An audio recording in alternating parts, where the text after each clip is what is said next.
प्यारे बच्चों, आज हम हिंदी व्याकरण में वचन परिवर्तन करना सीखेंगे कि शब्दों का वचन परिवर्तन किस तरह से होता है।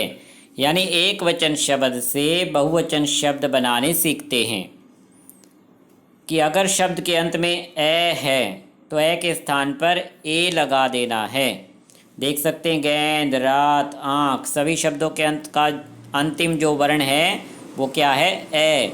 तो ए मात्रा के स्थान पर ए की मात्रा लगानी है और साथ में बिंदी लगानी है, तो इससे बहुवचन बन जाता है।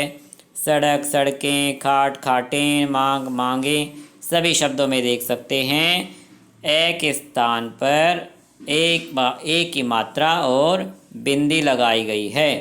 तो इस तरह से अगर आप समझ कर याद करेंगे तो आप किसी भी शब्द का बहुवचन बना पाएंगे कि जिन शब्दों के अंत में ए आता है उनका बहुवचन बनाते समय आपको ये परिवर्तन कर देना है।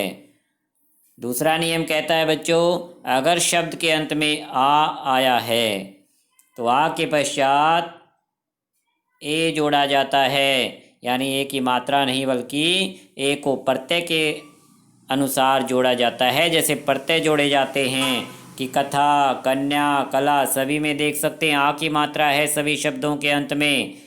तो क्या किया गया? ए प्रत्यय जोड़ दिया गया। कथाएं, कन्याएं, कलाएं और चंद्र बिंदु सहित इस ए प्रत्यय को जोड़ दिया जाता है। कब? जब शब्द के अंत में आ की मात्रा है।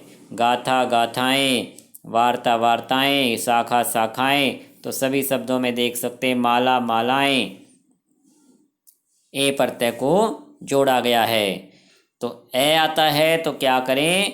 ए की मात्रा और बिंदी आ जाए तो ए प्रत्यय चंद्र बिंदु सहित जोड़ देना है। तो इस तरह से समझ कर याद करेंगे तो आपको ये टेबल्स लंबे समय तक, कभी तक, पूरी ज़िंदगी याद रहेंगी।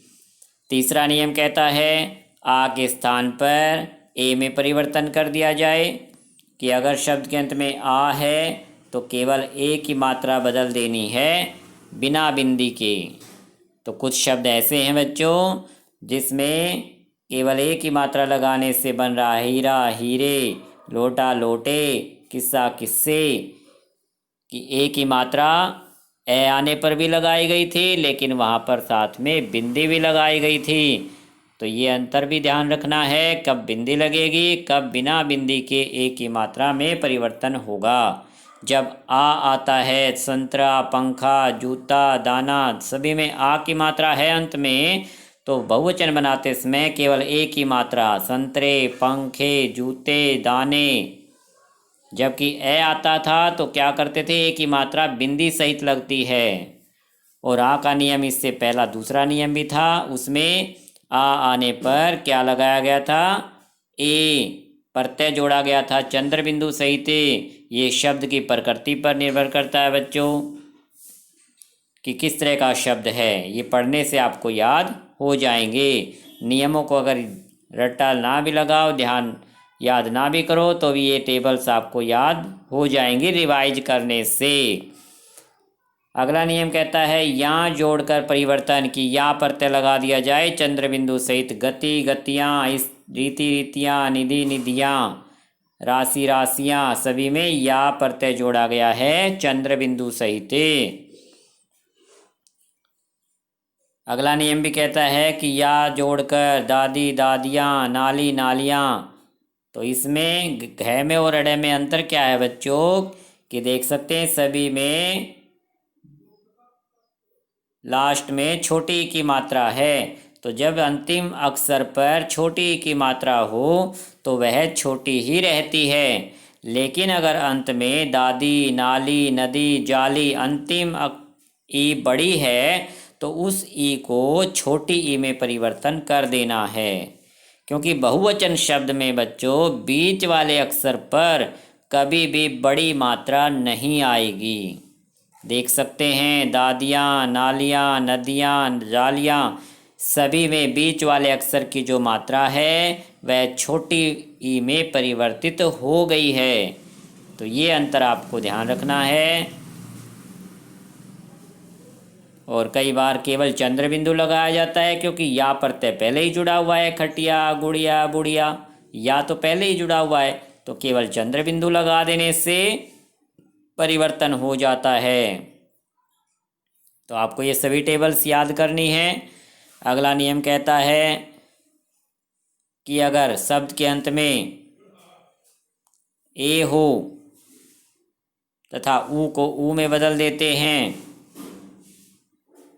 अंत में ए जोड़कर, क्या किया कि अंत में ए चंद्र बिंदु सहित ए को जोड़ा गया है, और अगर बड़ा ऊ आया है तो उसको छोटे ऊ में बदल देना है। जिस तरह से बड़ी ई की मात्रा छोटी ई में बदल जाती है बच्चों, उसी तरह से बड़े ऊ की मात्रा को छोटे ऊ की मात्रा में बदल देना है। देख सकते हैं वधू, वधवें, बड़े ऊ की मात्रा थी उसको छोटे ऊ में बदल दिया गया। जू, जुएं। तो ध्यान रखना है कि बीच वाले अक्षर की जो मात्रा अगर बड़ी है तो छोटे में बदल जाएगी। अगर पहले ही छोटा ऊ है वस्तु तो वह वस्तुएं छोटा ऊ ही रहेगा। लेकिन बहु, बड़े ऊ की मात्रा बहुएं बनाते समय, बहुवचन बनाते समय बड़े ऊ को, बड़ा स्वर है तो उसको छोटे ऊ की मात्रा में परिवर्तन कर दिया जाता है। तो इस तरह से समझ कर अगर आप याद करेंगे सभी टेबल्स को तो आपको लंबे समय तक याद रहेंगी। तो आज आपको ये सभी टेबल्स रिवाइज करनी है, याद करनी है समझकर। नेक्स्ट टाइम हम इस पार्ट का अभ्यास करेंगे। अच्छा बच्चों, धन्यवाद।